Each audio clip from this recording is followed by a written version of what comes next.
17 বছর পর আবারও ক্রিকেট দুনিয়ায় তৈরি হতে চলেছে নতুন ইতিহাস। একই দলে খেলতে দেখা যাবে ভারত, পাকিস্তান, বাংলাদেশ, শ্রীলঙ্কার মতো দলের ক্রিকেট তারকাদের। নতুন করে উল্লাস শুরু হলো ক্রিকেট মহলে। শোনা যাচ্ছে 17 বছর আগে বন্ধ হয়ে যাওয়া আফ্রো এশিয়া কাপ পুনরায় আয়োজনের চেষ্টা চলছে। এই টুর্নামেন্ট শুরু করা হলে একই দলে দেখা যাবে এশিয়ার সেরা ক্রিকেটারদের। সম্ভবত দলে থাকতে পারে বিরাট কোহলি, বাবর আজম, শাহিন আফ্রিদি, জাসপ্রীত বুমরা, এছাড়াও বাংলাদেশ, শ্রীলঙ্কা দলের প্লেয়াররা। উল্টো দিকে খেলতে দেখা যাবে আফ্রিকান প্লেয়ারদের। আজ থেকে প্রায় 17-18 বছর আগে অর্থাৎ 2005 ও 2007 সালে আফ্রো এশিয়া কাপ আয়োজিত হয়েছিল। সেই সময় একসাথে একই দলে খেলতে দেখা গিয়েছিল শাহিদ আফ্রিদি, শোয়েব আখতার, সৌরভ গাঙ্গুলি, বীরেন্দ্র সেহবাগ, রাহুল দ্রাবিড় ও অনিল কুম্বলের মতো তাবড় ক্রিকেট তারকাদের। ভারত, পাকিস্তান, শ্রীলঙ্কা ও বাংলাদেশের সেরা প্লেয়ারদের নিয়ে তৈরি হতো এশিয়ার সেরা দল। এশিয়ান ক্রিকেট সংস্থার অধীনে খেলত সেই দল। অন্যদিকে আফ্রিকা একাদশ তৈরি হতো দক্ষিণ আফ্রিকা, জিম্বাবুয়ে, নামিবিয়া এবং কেনিয়ার ক্রিকেটারদের নিয়ে। 2007 সালে শেষবার এই টুর্নামেন্ট হওয়ার পর সেই বছর টুর্নামেন্ট বন্ধ হয়ে যায় রাজনৈতিক কারণে।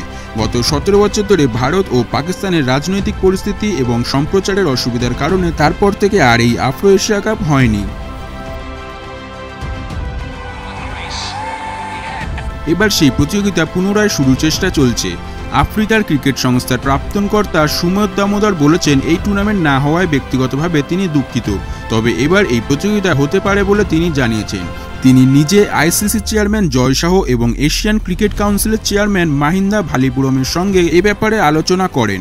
তবে এই টুর্নামেন্ট হওয়াটা এতটা সহজ নয়। ভারত এবং পাকিস্তানের রাজনৈতিক পরিস্থিতিতে তেমন কোনো পরিবর্তন দেখা যায়নি এখনও।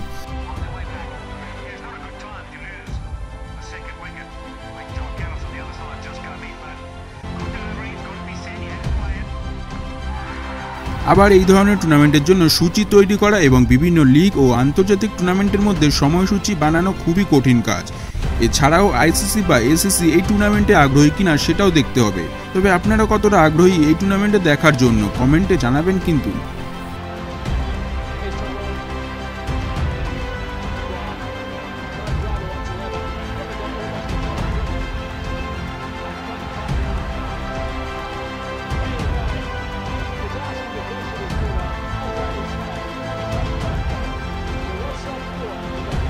বিনোদন, খেলাধুলো, মুভি সংক্রান্ত ছাড়াও আরও নানান ধরনের ভিডিও দেখতে আজই আমাদের একমাত্র ইউটিউব চ্যানেল বঙ্গতত্ত্ব অফিসিয়াল চ্যানেলটিকে সাবস্ক্রাইব করে রাখুন।